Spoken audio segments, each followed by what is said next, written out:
In the process of building out this web API, I found myself struggling to keep the documentation up to date.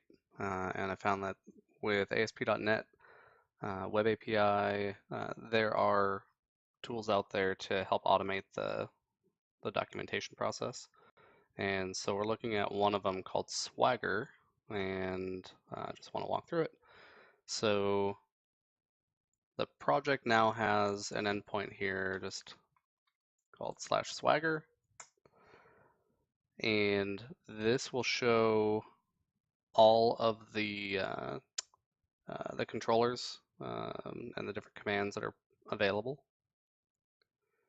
And you can go into detail on them. So if we go into bookmarks, for example, it's going to tell us that a successful response will look something like that. And if we wanted to create a bookmark, we go to post, and it says send a post with a message that looks something like that, and then you can just fill in your details. Now, everything is behind authorization, so you need to get a token before you can perform any commands. So if I try to get the bookmarks, I can test out API commands from within this web interface, and the response is going to be 401. It says undocumented because I need to clean up the some of the properties in the project, but the response is unauthorized because we haven't actually logged in or supplied a token yet. So to do that through Swagger, we'll go to the auth endpoint,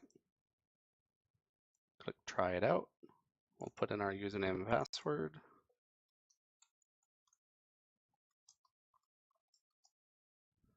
And execute. And then down in the body, we have our response with our token in it. So we can copy that. And I know this is an ugly manual process, but maybe I can make it a little bit easier later.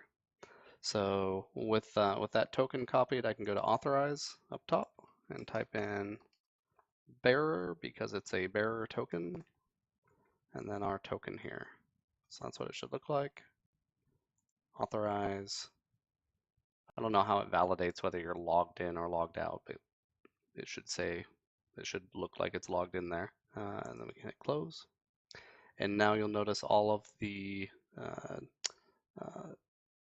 commands here have a closed padlock on them. So it means that they now support authentication.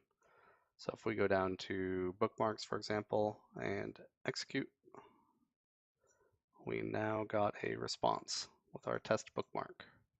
Or I can go to cameras and get my cameras, execute, and there's my response with my camera information. And you'll notice, you'll see the curl command when you hit execute. So you can see that it's adding a header called authorization with our bearer token in it. And that's how it works. So now you can explore the documentation for the API visually built into the project and have a play.